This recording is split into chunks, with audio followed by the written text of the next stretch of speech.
En la clase de hoy veremos la segunda parte de bacilos gram positivos. Hablaremos del género Bacillus.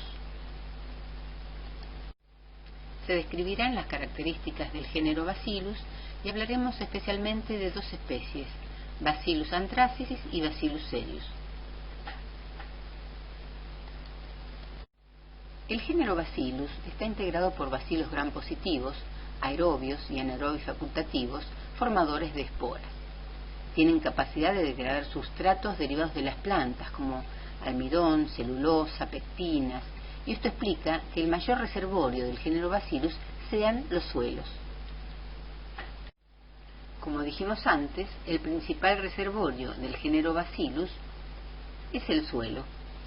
Tenemos que considerar también los organismos asociados al suelo, esto es plantas, gusanos, insectos, amebas, todos ellos son reservorios de esporas. La transmisión al humano se hace a través de productos agrícolas, ya sean alimentos de origen vegetal o animal, como textiles, cueros, lanas, etc. El ingreso de las esporas, tanto al humano como al animal, se hace a través de la vía digestiva, inhalatoria o a través de microlesiones de la piel. Analizaremos ahora los factores de virulencia y la patogenicidad de Bacillus anthracis. Esta bacteria causa una infección llamada anthrax o carbunco. Una aclaración: en algunos textos un poco más antiguos van a encontrar que carbunco también se denomina a una infección producida por Staphylococcus aureus. Durante esta clase vamos a hablar de anthrax. Recuerdan ustedes que el género Bacillus produce esporas. Las esporas de Bacillus anthracis son un arma biológica. El uso de Bacillus anthracis como arma biológica tuvo lugar recientemente, luego de las caídas de las Torres Gemelas. En esos momentos se enviaron cartas conteniendo esporas de Bacillus anthracis. Esporas que eran inhaladas por el destinatario cuando abría el sobre. Lamentablemente 5 de esas personas fallecieron. En unos minutos vamos a ver el porqué. Bacillus anthracis, en su forma vegetativa, sintetiza 4 factores de virulencia: el factor edema, el factor letal y el antígeno protector, que forman la toxina tripartita, y un cuarto factor, la cápsula antifagocítica, compuesta por ácido polideglutámico. En esta fotografía, tomada a través del microscopio de fluorescencia, puede verse el importante espesor de la cápsula que rodea el cuerpo bacteriano. Los factores de virulencia de Bacillus anthracis están codificados en plásmidos. Un plásmido codifica para la síntesis de cápsula y otro plásmido codifica para la síntesis de las 3 proteínas que conforman la toxina tripartita. Esto es el factor edema, el factor letal y el antígeno protector. Esta última es una proteína de unión a la membrana de la célula eucariota a través de receptores. Una vez unido, se desarrolla un proceso complejo que involucra la acción de endoproteasas que van a lograr que el antígeno protector se polimerice formando un heptámero. A través de este heptámero van a ingresar a la célula eucariota el factor edema y el factor letal. El heptámero del antígeno protector no es más ni menos que una subunidad B de una toxina AB, como la que hemos visto en otras clases. La característica diferencial de esta toxina AB es que utiliza una única subunidad B para el ingreso de 2 subunidades A. Una vez dentro de la célula eucariota, el factor edema, que es una adenilato ciclasa, va a aumentar los niveles de AMP cíclico, alterando la homeostasis del agua y generando así el efecto edema. Mientras que, una vez que ingresa el factor letal, que es una metaloproteinasa dependiente del zinc, se va a inhibir la vía de las MAP quinasas y se van a afectar diversos procesos celulares como la división celular y la diferenciación. Todo esto va a llegar finalmente a la apoptosis celular. Los receptores para el antígeno protector se encuentran en células endoteliales, en células epiteliales, especialmente el epitelio respiratorio y el intestinal, y en células del sistema inmune, especialmente en macrófagos y en linfocitos. Veamos ahora el desarrollo de la enfermedad. Según haya sido la vía de ingreso de las esporas al individuo, este puede sufrir antrax cutáneo, intestinal o pulmonar. En el caso del antrax cutáneo, las esporas ingresan por microlesiones o heridas a nivel de la piel.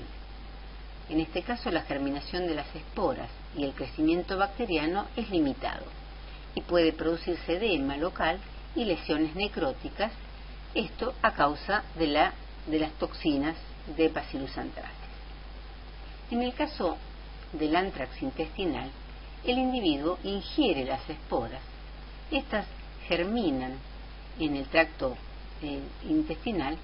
El crecimiento bacteriano también es limitado en este caso y puede producirse edema de las mucosas y lesión necrótica del epitelio intestinal. En el caso del antrax pulmonar, esta es la forma más grave y puede llevar a la septicemia y a la muerte, como veremos en la próxima diapositiva.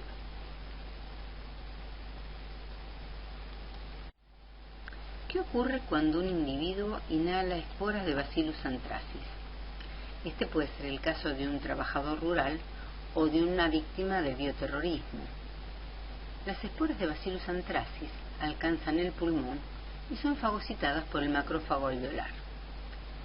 Lejos de inactivarla, los macrófagos se transforman en nichos donde las esporas germinan a la forma vegetativa. La bacteria ahora rápidamente comienza a sintetizar sus factores de virulencia, las toxinas y la cápsula. En esta primera etapa de la infección, los factores de virulencia de Bacillus anthracis le permiten replicarse y diseminarse. Los macrófagos se convierten en vehículos que transportan grandes cantidades de bacterias a través de los ganglios linfáticos regionales hasta alcanzar el torrente sanguíneo.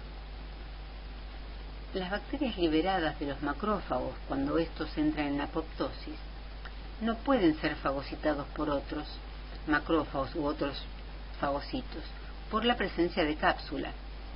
Es por eso que la bacteria va a poder permanecer en circulación, produciendo sus toxinas. Entramos acá en la segunda etapa de la infección.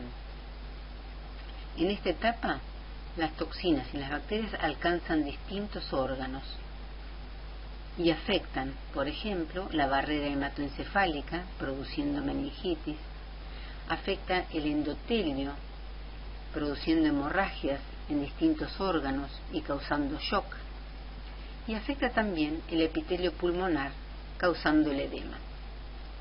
Esta segunda etapa de la infección es una etapa fulminante, en la cual morirán el 90% de los pacientes.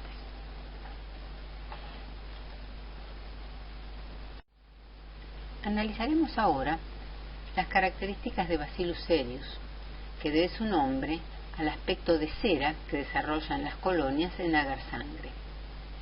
Como los demás integrantes del género Bacillus, Bacillus cereus forma esporas. Sus esporas están presentes en todos los ambientes, es decir, que son microorganismos ubicuos. Causa intoxicación alimentaria, pero últimamente se asocia a Bacillus cereus con infecciones que ocurren en individuos inmunocomprometidos, ya sea dentro o fuera del hospital. Una de las infecciones más serias ocurre a nivel oftalmológico. El alimento involucrado en la intoxicación alimentaria por Bacillus cereus es el arroz. La intoxicación alimentaria ocurre cuando un individuo ingiere el alimento contaminado con esporas o con toxinas generadas por la germinación de esas esporas sobre el alimento. Si el individuo ingiere las toxinas, va a sufrir un síndrome emético, es decir, va a sufrir de vómitos poco tiempo luego de la ingestión del alimento, entre 1 y 6 horas. Los vómitos son por acción de la toxina emética, llamada cereulida. Esta es una toxina termoestable, sintetizada durante la germinación de la espora sobre el arroz, y que actuaría estimulando la vía vagoaferente. Si por el contrario el individuo ingiere las esporas de Bacillus cereus, estas germinan en el intestino produciendo enterotoxinas. Se conocen por lo menos 3 enterotoxinas de Bacillus cereus que forman poros.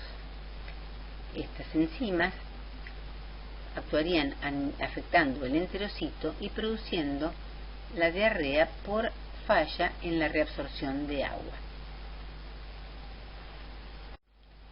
Termina aquí la segunda parte de la clase bacilos gram positivos. Los espero en la tercera y última parte, donde trataremos Corynebacterium diphtheriae y Listeria monocitógenes. Gracias nuevamente por su atención.